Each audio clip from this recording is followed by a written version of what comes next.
Welcome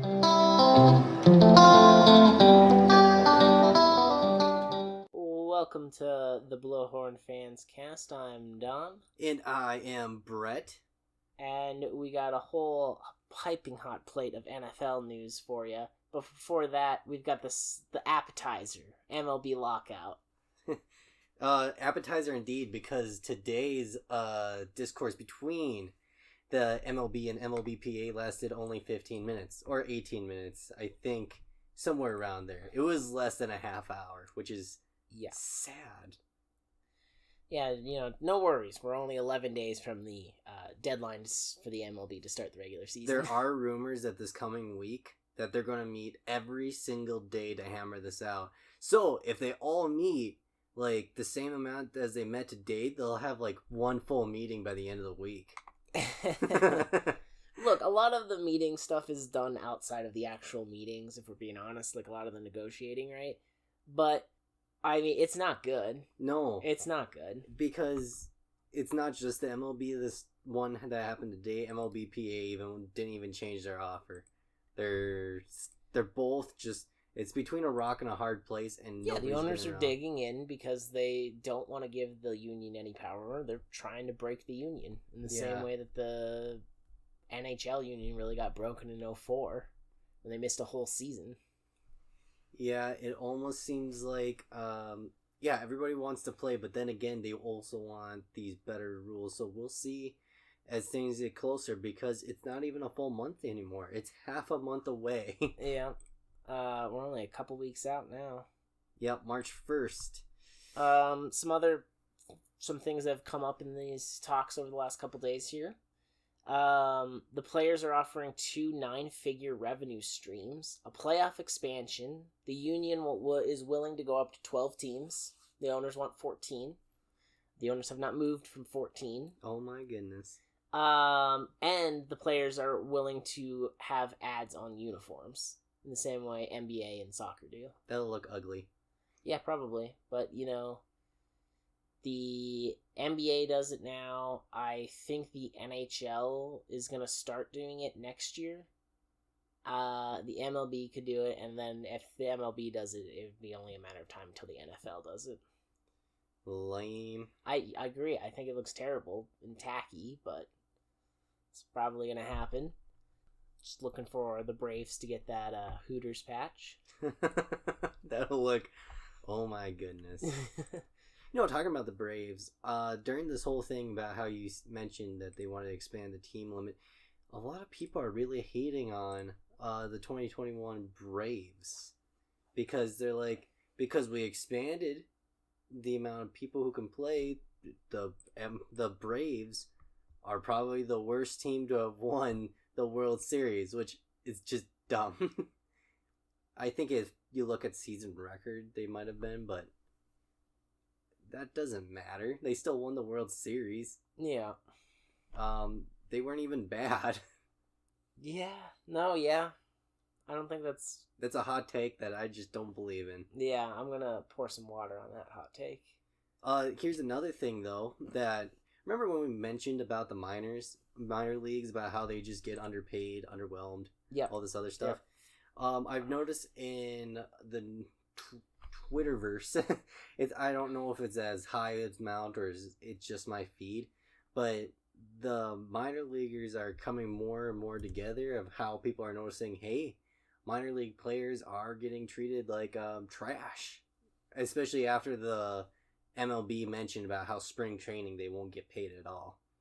Yeah. They're also trying to do... honestly, at some points now, I wonder if the ownership is just trying to kill baseball as a sport. They want to drop... Already, last year, we dropped the MLB minor league player limit to 180, and that caused a lot of difficulties, especially talking about pitching, right? Now, they want to drop it down to 150 player limit, and that would make roster management quite difficult for a lot of these teams. That literally sounds horrible. Yeah. A lot of their future prospects, though, are actually... I'm not saying it's bad, but, like, they have them from foreign countries, like Dominican Republic, Venezuela, like all these other...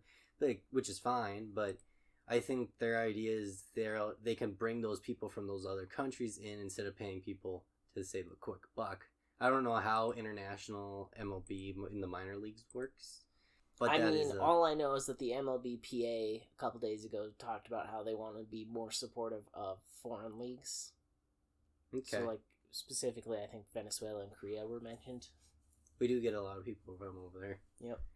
Yeah, I mean, at this point, this lockout, it's ownership just trying to the players. I don't think there's any other way you can really work around it. And they already are, in some extents. This is some numbers for you. The average MLB salary last year was $4.17 million. Wow. Okay. That's down 6% from 2017.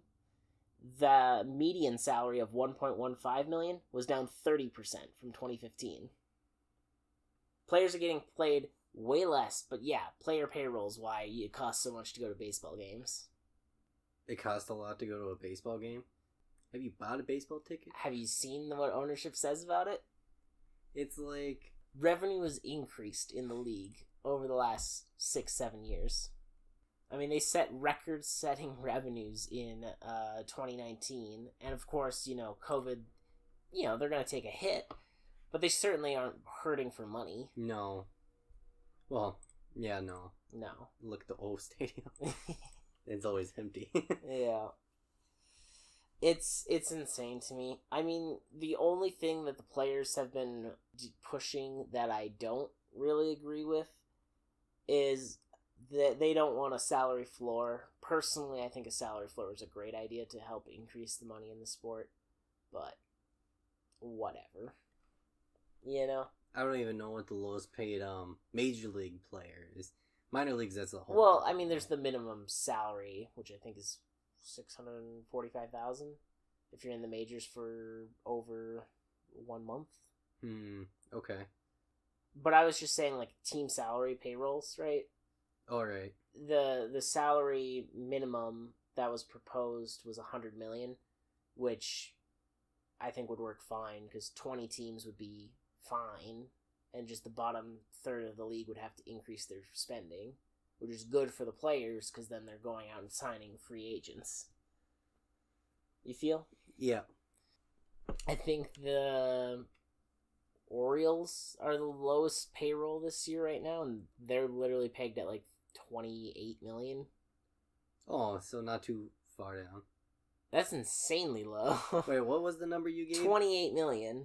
What was the other number you gave? The minimum that was proposed was $100 million. Okay, I definitely heard you wrong. Yeah, that's a huge gap. Now, don't get me wrong. The O's and the Guardians are really the exception because everyone else is kind of in the 70s or higher, right? But those two teams are spending like $20-30 million on their teams. Like, they're not trying to win this year. Cleveland's that low? Cleveland's very low. I don't even know what was their score. They didn't do so bad a few years ago. No, they were... this last year, even, they were mediocre. So they can do the money ball. Yeah. Sadly, the O's cannot. No. They should just relook at everything they're doing. Yeah, probably. Yeah, because the Cleveland came out 80 and 82 last year, so very mediocre, but definitely could be worse. Yeah, and I suppose the only other baseball news we have is a little detached from the minor leagues and the lockout and all the horrible things happening to the sport that could cause irreparable damage. Juan Soto of the Washington Nationals, apparently before this lockout began, he turned down a 13-year, $350 million contract from Washington. Wow. Right? That's a big offer to say no to. Either he likes where he's at, or he really hates that team, or maybe he wanted more. I think it's got to be that he wants more money, right? Because I feel like he's been pretty pro being in Washington, you know? I have no idea. I don't exactly know what his wants are. I mean, I don't think anyone really does besides himself and maybe his agent, but I think that he's been there his whole career so far. I mean, he's young. He's won a World Series there. I can't imagine there's a lot of negative feelings about being in Washington. But I guess, I don't know. I don't know the guy. You don't know the guy. I don't, yeah. But it is what it is, I guess. Maybe he just is ready to leave. He's like, I want to win a World Series with the O's. That's where his future lies. See, clearly, he's like, the O's aren't spending money because they're going to land me. I'm going to get $40 million a year, and then everyone else will get league minimum. Oh, there you go. That's his plan, and then he'll bring the O's to the World Series. The Baltimore Sotos. Ooh, that would be horrible. Yes, it would. Yeah. I guess your little pit stop here for college basketball before we get into the NFL. South Dakota State Jackrabbits. The streak continues. 14-0 in conference play now, coming off a 82-61 win in the Pork Classic against Omaha. They actually played Western Illinois tonight, so make it 15 straight, because they beat Western Illinois on Military Appreciation Night. That's right, the Jackrabbits love the troops. That's the only reason why they won. They are 24-4, 15 straight wins. They haven't dropped a game in conference play. You're, like, upping them so much that they're just going to choke. You realize they're that. going to win. They're going to come in as a 12 seed, and they're going to win their first round game. I don't expect them to get past the first round. They're going to get past the first round. What happens if they go all the way? What would you do? What would you do for the podcast on if they went all the way and won it all?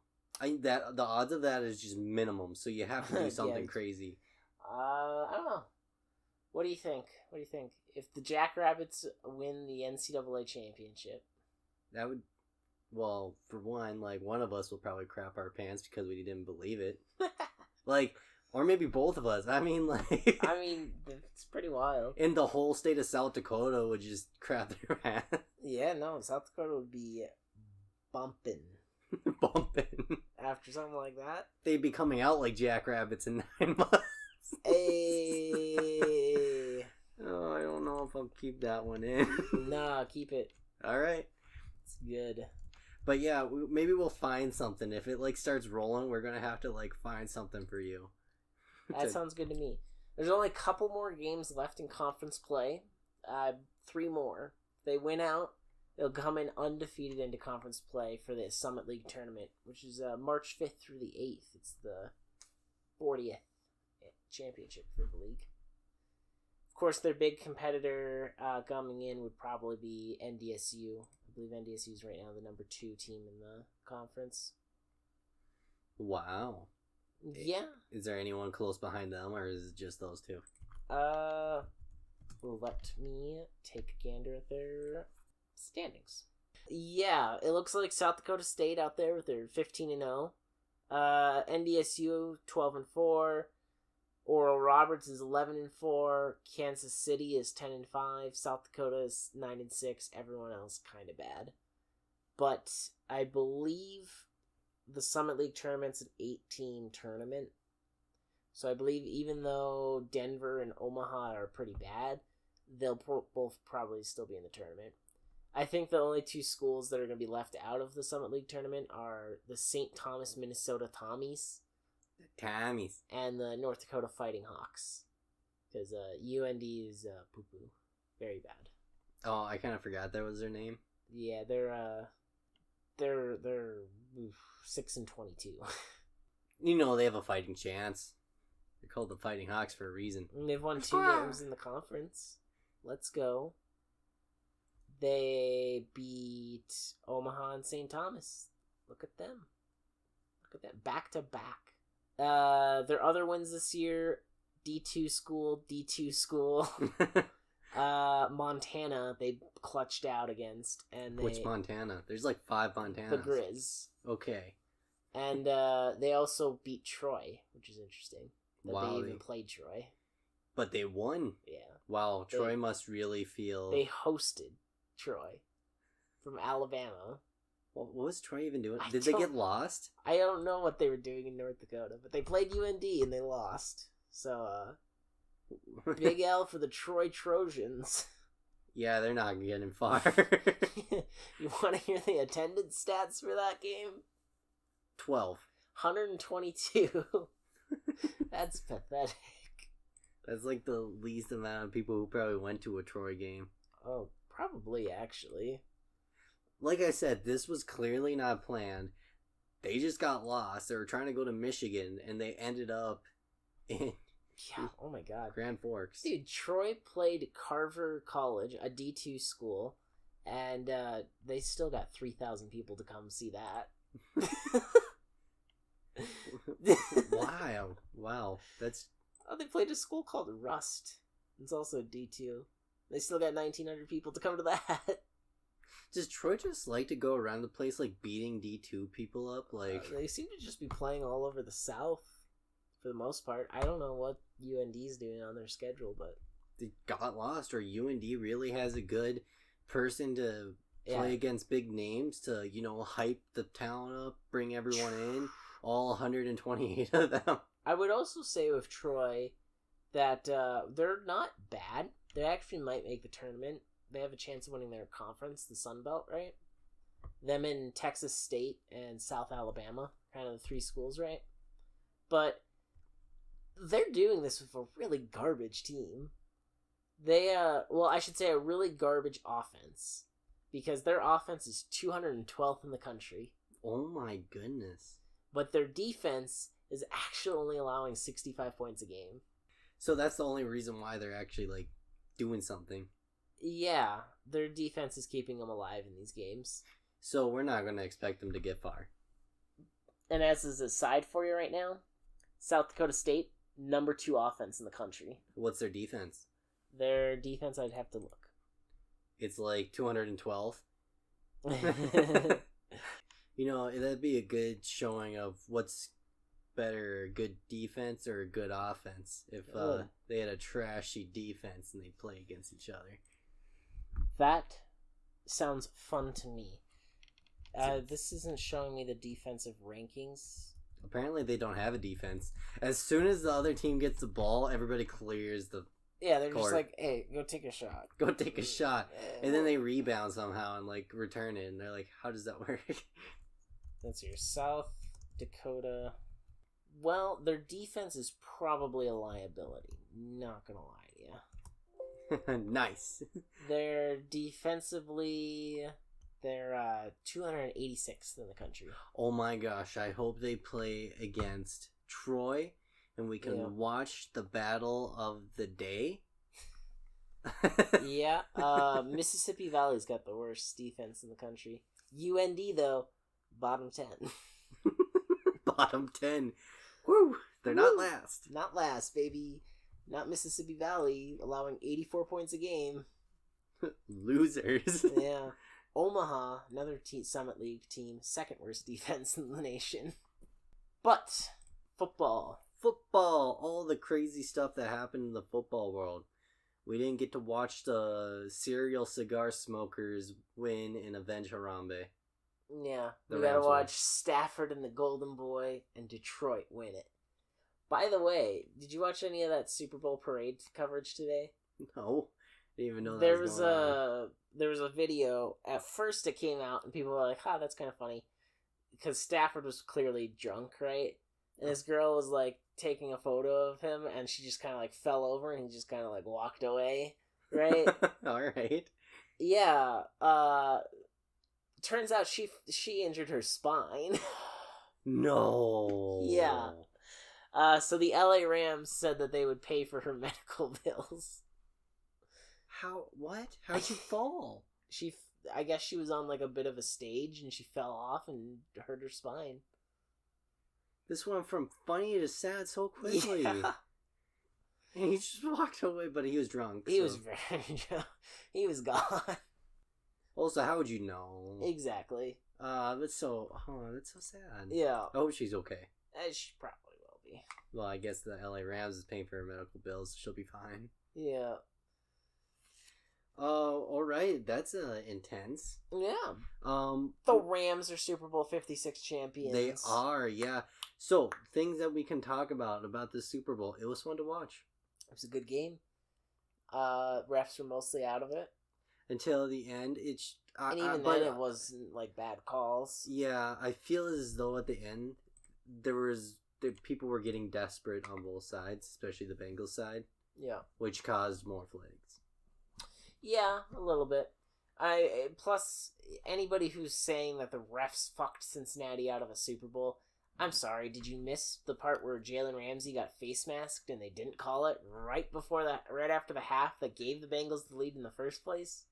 I just like the memes immediately afterwards. That's the only time. Except I didn't see anything funny about the halftime show. Like no funny dancing sharks or anything. Yeah. The biggest thing was they're like, "Did you see that? Eminem took a knee," and I was like, "Oh, that's big. It's Eminem." I think the biggest thing I could see Eminem doing is doing a backflip, but then saying like, "F this, F that," you know, like that's not the biggest thing that I see Eminem just like. A lot of people I saw were like, "Oh, I didn't realize that was a political statement. I thought he was like bowing down to Dr. Dre on the piano." That's what I thought. Yeah. But I guess it was like a planned thing, and it's nice. Like I was missed the thing, but I was like, oh, okay. Truth be told, when they said this is going to be the best halftime show in all of Super Bowl history, I remember the announcer said that right beforehand. Maybe I'm just not into that type of music, but I did not see it. I mean, I don't. You didn't watch it. I don't usually watch the halftime shows, and I only like half watched it. So I'm just, I have no opinions. I enjoyed the little bit I saw, but I'm not going to say that it was amazing or anything. But here's now back to the actual football part. What was better, the first half or second half to watch? Second half. Second half? Yeah. Commercials. I can't remember any of them. I remember the one that made me mad. The Coinbase one with the QR code. The QR code. I already forgot about that. That's how forgettable that ad was. It was pretty bad. It annoyed me. It was bad. Yuck. Coinbase sucks. But yeah, I mean, great game. Great playoffs. Very happy about it. Yeah, they both deserved it. I'm not upset. I just wish Harambe was avenged. That's okay. You got a golden god to listen to for the next year. Nice. All right. So, continuing with the NFL, we can pull out up from the Super Bowl, look at more broadly some stuff that happened. Cooper Kupp. Did he just have the greatest season ever by a wide receiver? Did he? Over 21 games, so including the postseason here, right? 178 receptions, 2,425 yards, 22 touchdowns. The first NFL regular season receiving Triple Crown since 2006. A unanimous All-Pro. The most receptions in a single postseason run. NFL Offensive Player of the Year. Super Bowl MVP. I think that's the greatest single season a wide receiver's ever had. I can't compare it to other wide receivers, so I'm just going to believe you. At least including in the playoffs. When you include the playoffs, I mean, no other receivers ever had over 2,000 yards. When you exclude the playoffs and you just look at Kupp's regular season, it's among the best, but I wouldn't necessarily call it the best. Okay. Whereas, if you just talk regular season, it's 87 Rice. Jerry Rice in 87 scored. In 87, there was 15 games, okay? Because there was a strike, so you missed a game for the strike. Plus, you had games where Rice was striking, so he only played 12. Wow. In those 12 games, he scored 23 touchdowns. That's impressive. He didn't win MVP. It went to John Elway, who had mediocre stats, because Rice and Montana split the vote. Wow. Yeah. Way to go. Yeah. Robbed. He was. By the way, if you want to continue on this for how this is the best season by a receiver ever, that Triple Crown Offensive Player of the Year, Super Bowl MVP, right? Kupp did that all this year, right? Okay. The only other player to even get all three of those awards in their entire careers is Jerry Rice. Like, that's insane that Kupp did this in just one season. So, moral of the story is, since Jerry Rice doesn't get recognized, Kupp sucks. Boom. Gone. Trash. I think you have to say that Cooper Kupp's season this year was the greatest non-quarterback season since Adrian Peterson in 2012. cannot remember stats worth a dang. 2012 was when Adrian Peterson came back from a ACL injury to run for the second most yards ever in a single season. Impressive. He's, as of right now, that's the last time a non-quarterback has won MVP. Yep, they really rely on quarterbacks, don't they? Mm-hmm. Or lean on them when it comes to MVP. Yes, they do, because people really like to be like, well, it means MVP. It's most valuable. Well, who's the most valuable on the field? The quarterback.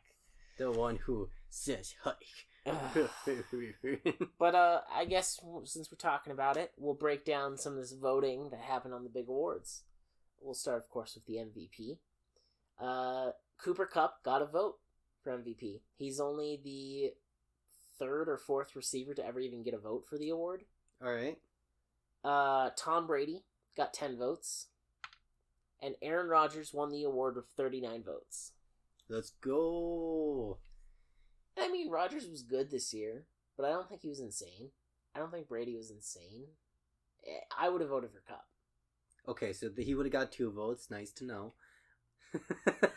So you would have voted for Rodgers. Truth be told, I'd have to look at everything again. Rodgers had the efficiency. Brady had the numbers when it comes to quarterbacks. So, like, Brady threw for 5,000 yards, but Rodgers was more efficient, had, like, better passer rating. While Kupp had, the most insane non-quarterback season in, like, a decade. We're looking at the season, Don. Yeah, no, Kupp should be MVP. Whatever. And I guess if you want, from there, Offensive Player of the Year, right? Aaron Rodgers got 2 votes. Okay. Tom Brady got 3 votes. Jonathan Taylor got 10. And Cooper Kupp won the award of 35. There you go. He got recognized. Yeah, he did. But let's be honest, the Opoi and Depoy don't get nearly the recognition they should. You just shake your head. Yeah, I shake my head just because, truth be told, this is Aaron Rodgers' probably last year as a Packer, unless he comes back somehow. Magic. I mean, the way it's looking, it's either Denver or stay in Green Bay, honestly. Yeah. So, if he leaves, at least we can have one final moment of being like, yeah, our quarterback was MVP before we get love. Back-to-back MVPs. Exactly. That doesn't happen often. Yep, and it probably won't happen again for, let's see here, the last drought lasted, 20 years for the Packers? Oh, you're saying okay. Yeah. Yeah, a little bit of a while. I was just thinking of back-to-back MVPs, which I think Peyton Manning was the last person to get that. I could see that. I think he was back-to-back, like, 03, 04. Defensive Player of the Year. Aaron Donald got 3 votes over there with the Rams. Micah Parsons, a rookie, by the way, with Dallas, got 5 votes. Wow. And then TJ Watt, who tied the single-season sack record with Pittsburgh, won the award with 42 votes. Dang, look at that. Finally got his Defensive Player of the Year after the last couple of years getting votes but not winning it, and it being relatively frustrating for Yinzers over in Pittsburgh. Just robbed. As continuing down the line here, we've got Offensive Rookie of the Year. Rashawn Slater got a vote. He's an O-lineman. Creed Humphreys, O-lineman, got 2 votes. Mac Jones, Patriots' new quarterback, got 5 votes. And Offensive Rookie of the Year went to Jamar Chase, wide receiver for the Cincinnati Bengals. He nabbed it with 42 votes. Wow, look at him go. Mm-hmm. Well, when you have the greatest rookie season by a wide receiver ever, fair enough. I don't think that has anything to do with it. No, probably not. Mac Jones should have won. They do not have the vote breakdown for Defensive Rookie of the Year here, but Micah Parsons won it, the Cowboys guy. Ah, yes, the Cowboys guy. I presume if he's getting Defensive Player of the Year votes, it was probably 50-0 or pretty damn close. All right. Then we've got 2 more here. We've got Comeback Player of the Year. Derwin James, a safety for the Chargers, got a vote. Hey. Dak Prescott, quarterback with Dallas, he got 21. All right. And Joe Burrow won the award with 28. Bengals quarterback, coming off the ACL injury last year. Yeah. I believe he injured his other knee in the Super Bowl. So it's official that it was injured. Yeah. I don't know if they've released what it was. Because, yeah, that looks like it really hurt. Just like if he wouldn't have got injured, I think they would have got a lot closer to that last drive. Yeah, they might have. Coach of the Year. It's the final award here. A lot of good candidates. I mean, think about what Tennessee did without, without Derrick Henry. What the Packers did going number 1 seed 3 years in a row. Or 13 wins 3 years in a row. 1 seed 2 years. Okay. Because the 49ers were the 1 seed 19.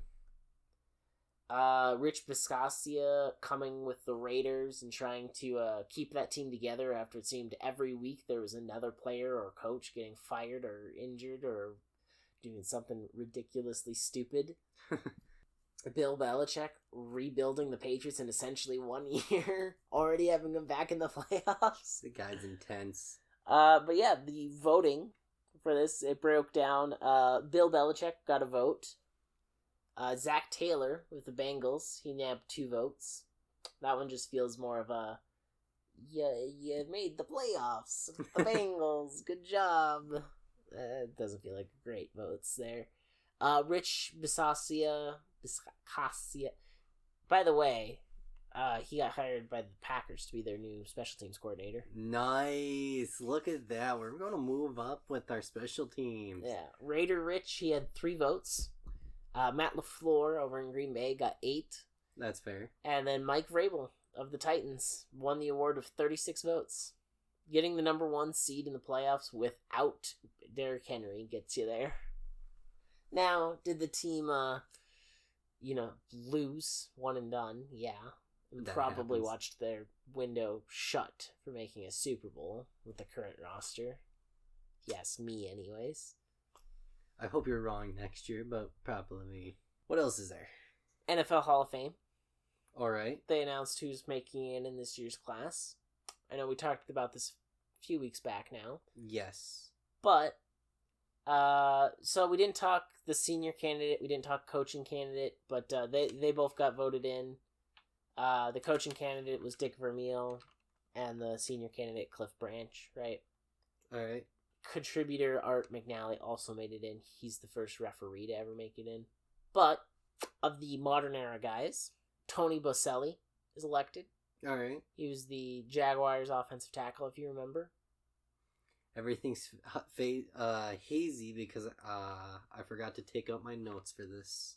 I don't know where they're at, so. But yeah, Boselli, he was the Jaguars guy who got his career ended short. Oh, yes, that's right. That's right. He finally makes it in. Sam Mills in his final year of eligibility at linebacker there. They took the pro football to mean pro football. And Sam Mills is making the Hall of Fame in his 20th and final year of eligibility. Richard Seymour, that captain of that Patriots D-line that won 3 Super Bowls in the early days, he'll make it in. Plus, he punched Ben Roethlisberger. Yeah, That's exactly. Hall of Fame moment. The only reason why That's he's in what the Hall should of play behind him when they introduce him. Bryant Young, the defensive tackle for the 49ers, made it in. Oh, yeah. And then the last one. I left this one last for a reason here. I know you're going to like it quite a bit. Your man, the Lambeau Leap inventor, Leroy Butler. Let's go, Leroy Butler! Got the dub. Oh, Finally. Yeah. Leroy Butler's going to the Hall of Fame. They got a lot of the older guys through and got a lot of the older guys in the Hall of Fame. I mean, really the only big one I could think of that's an older guy that gets snubbed here is Zach Thomas. Ah, yeah. Otherwise, no first ballot Hall of Famers, which is interesting. I definitely thought DeMarcus Ware would get in. I mean, he was the only one that I felt really strongly as a first teamer, but I feel like all of football has been going through this nostalgia vibe this year. If anybody ever watched, like, the Super Bowl, like, before, they had, like, a snippet of a bunch of the Super Bowls, remember? Yeah. Together. And it was, like, a nostalgia thing. Maybe it was a nostalgia year where they're like, we can't accept a first year. It's only the older generation. What did you laugh at earlier? What are you laughing at? There's some comments I read here. This guy says, that ref served in World War II. He gets a pass, right? In reference to them putting a ref in the Hall of Fame, right? Okay. And then the next person responded with, false start, Japan. That's a 2-nuke penalty. Oh my gosh. Which is pretty darn good. First down. First down. Third Reich. Oh my gosh. The automatic first downs, Don. I remember you snapped during the Super Bowl. Yeah, automatic first downs are bullshit. Outside of pass interference, that shouldn't be a thing. What was it? What was it that they got an automatic first down just for like 4 yards? It was like they got 4 yards ahead, but they automatically called it a first down. I believe it was a defensive holding penalty. Okay. And it gave them 4 yards and a new set of downs. Yes, and I feel like those were game changers. Even though they were already close to the end zone. But instead, they probably would have got only like a field goal instead of a touchdown. Yeah. So that would have been that actually would have probably been a game changer. Yeah, probably. But it is what it is. Yeah, I guess the only other NFL things to really talk about, Alvin Kamara got arrested. What? For assault in a Vegas casino. Okay. Apparently, Kamara says that he thought the guy said something to him, and the guy was walking away, so Kamara ran after him and hit him. What? And fractured his orbital bone. Oh my gosh. Yeah. It's, not good. Not good. I'm gonna go with strong, not good.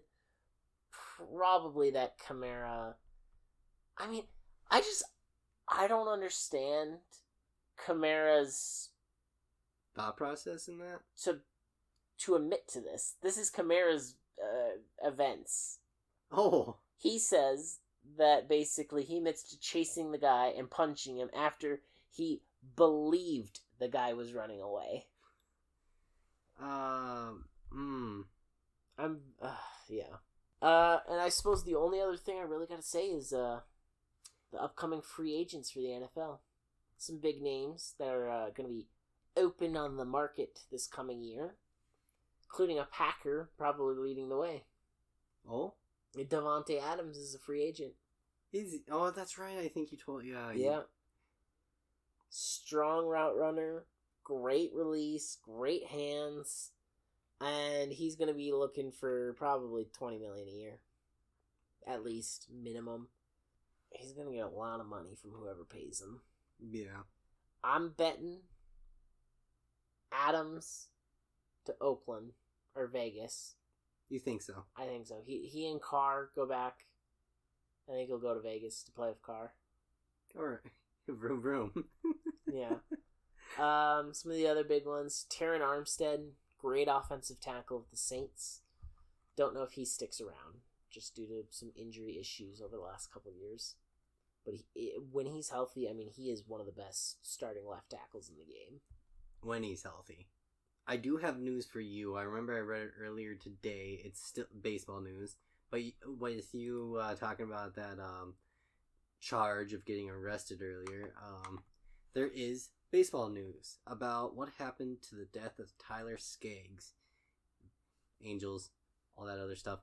Former Angels employee Eric Kay found guilty today because he gave Tyler Skaggs a deadly amount of fentanyl. Yes, I did hear about that. And isn't a deadly amount of fentanyl just like not even a gram? Yeah, it's very little. So, yeah, that's messed up. Yeah. So that was something I felt like is just crazy news that everybody needed to hear. That's fair. Very fair. Just like you had to tell. I still can't believe just hit some of the... Wow. That's crazy, those small injuries small things that turn out to be huge injuries. Yeah. I actually just read today how Trevor Moore died. How? So he's, I don't know if you know who he is, but he's a comedian. He was on Whitest Kids You Know. Oh, yes. Very funny guy. And they didn't, I remember when he died, but they didn't release anything at the time, right? Okay. Apparently what happened is he was drunk, and he fell off his patio and hit his head and died from a brain hemorrhage. Oh my gosh. Yeah. This just took a dark turn. Which is pretty similar to how Bob Saget died. Yes. Except Saget wasn't drinking. He was sober. He just hit his head and he's like, oh, my head hurts, and went to bed. Yeah. Same type of thing, just different circumstances. One was drunk and hanging out, and the other one wasn't. Yes. One of the stories, if you hit your head, you probably should go to the doctor. Yeah. If you hit your head hard. Yeah, hit your head hard, and you feel groggy, don't go to bed. Go to the doctor. Yeah. Anyways, back to the free agents. Yeah. Some other high-end free agents out here. Chris Godwin, the Bucks leading receiver the last couple of years. He's going to be open market.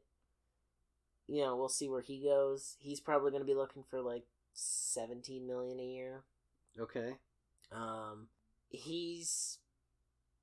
A lot of people are talking about how he might be a good fit for a team like Arizona with Kyler Murray and DeAndre Hopkins. All right. The Rams have Von Miller. They traded they traded a second and a third to basically have a half-year rental of Von Miller. But you know what? They won a Super Bowl, so who cares what they spent on it? But Von Miller, he'll be a free agent.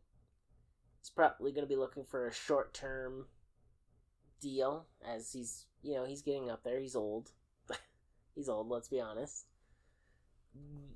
Certainly he's probably going to be in decline, but I mean, he's still graded a 90 on PFF's grading scale. All right. So I imagine he's still going to be a pretty good athlete for the next couple of years if you can lock him for maybe a 2-year deal. Something short. Who else is big that's moving on? Or potentially moving on. Orlando Brown Jr., Chiefs offensive starting tackle. You know, that's kind of part of the thing. Everyone talked this year about how the Chiefs completely rebuilt their O-line, and it's a good O-line now compared to last year, blah, blah, blah. They went from having, like, the worst O-line in the league in 2020 to, like, maybe the 25th in 21. Like, they got better, but they went just from, like, the bottom to, like, bad. They're still not good. Hey, they started from the bottom, now they're here. They spent a lot of money and a lot of draft picks to get to just bad. That's the Vikings method right there. The only way to live. Mm-hmm. Allen Robinson, probably going to be a free agent.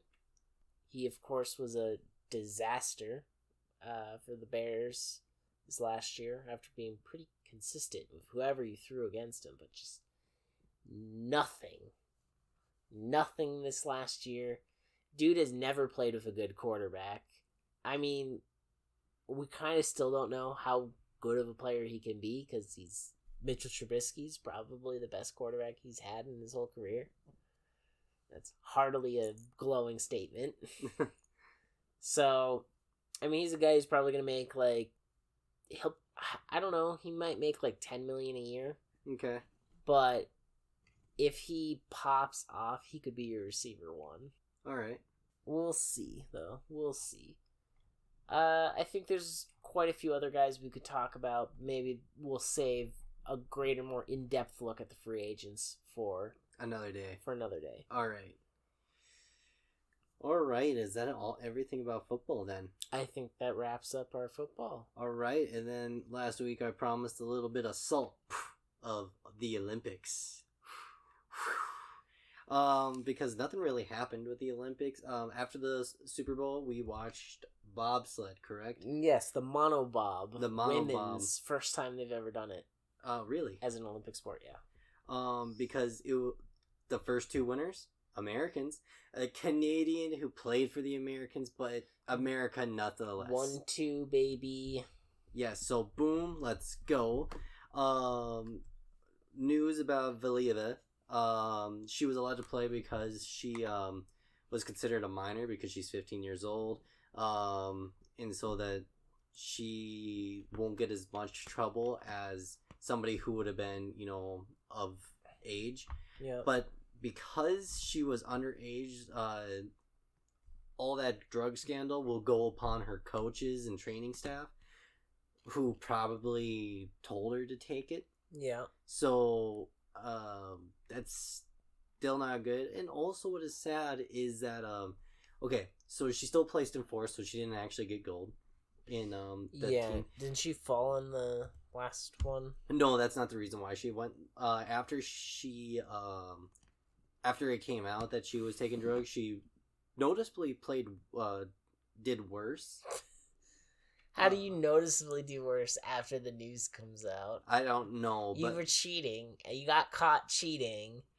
I don't know the full details. I didn't read the full details. But after she got off the ice, her coach was like, "You don't have like the drive you used to have," and started like screaming at this poor 15-year-old. My Jesus Christ! So yes, it was a full event on how that whole thing went down. The person's only 15. Yeah. But that whole coaching staff, if they get removed, what the future of Valieva is unknown. Who cares? I mean, not really, but kind of. Other stuff that's going on,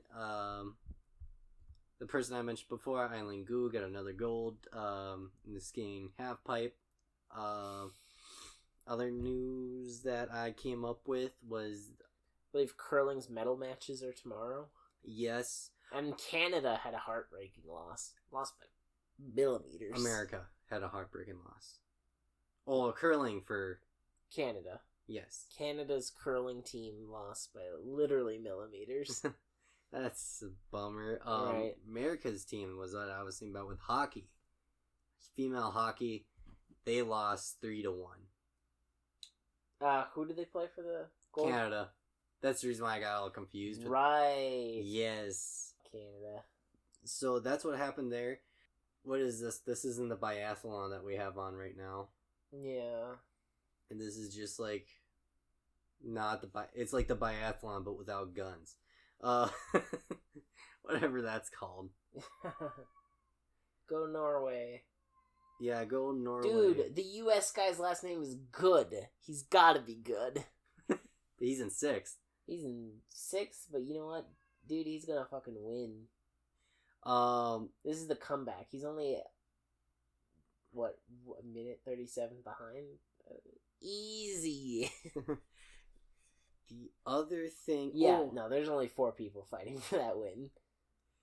Oh my god! Wow. The last thing Did you see that gap? Yes, it's top 4 people were within 2 seconds of each other, and then 5th and onward are like a minute back. I wonder what happened. I don't know. I don't know if they're just slower, not as good. I don't know. Man, it sucks that there's 4 people up at the front there because one of those guys is not getting a medal. Yes, I'm assuming it's this guy in the back who's starting to lose. I think that's the German. That's rough. That is rough. Coach is cheering on them. Anyways, yeah, I think so. Remember that girl I mentioned last week as well who fell in some of her past competitions? Yeah. She fell for a 3rd time. Oh my god. Seconds in. So this is just not her Olympics. If that happened to you, would you do another Olympics if you had a chance? Like, try to prove yourself, or just be like... Look, I'm going to try to get to the top of my sport, and I'm going to... If I'm in the Olympics, I'm a competitive mother trucker. So I'm going to be working my butt off to try to get to the top again. All right. You think that's what she's going to do? Yeah. After this heartbreak? I think so. I hope so. You got to give it another shot. Yeah, I don't know how old she is, but I feel like she's young enough to keep another Olympics in her future. But that is the sprinkle of the Olympics upon this podcast. Nothing much. I don't know what the gold count is, but I feel like... Do you want the medal count for you? Yes, the medal count. Today is what? The 17th? Yep. Which means in 3 days' time, the Olympics are over. Yes. So by the time we film the next, or record the next podcast, we are going to have the results of who had the most golds. Yep. How well everyone did. And what type of crazy stuff that happened, because I'm going to be off of Let's Go Olympics, heart feeling, Let's Go Athletes, to all the crazy scandals that went on. So we get to look into that next week as well. Woo! So what's the medal count? The current medal count, Norway is number 1 with 14 golds and 29 total medals. Germany is second with 10 golds and 22 medals. The United States is third with 8 golds and 21 medals, and China is fourth with 8 golds and 14 medals. Ooh, it's getting close.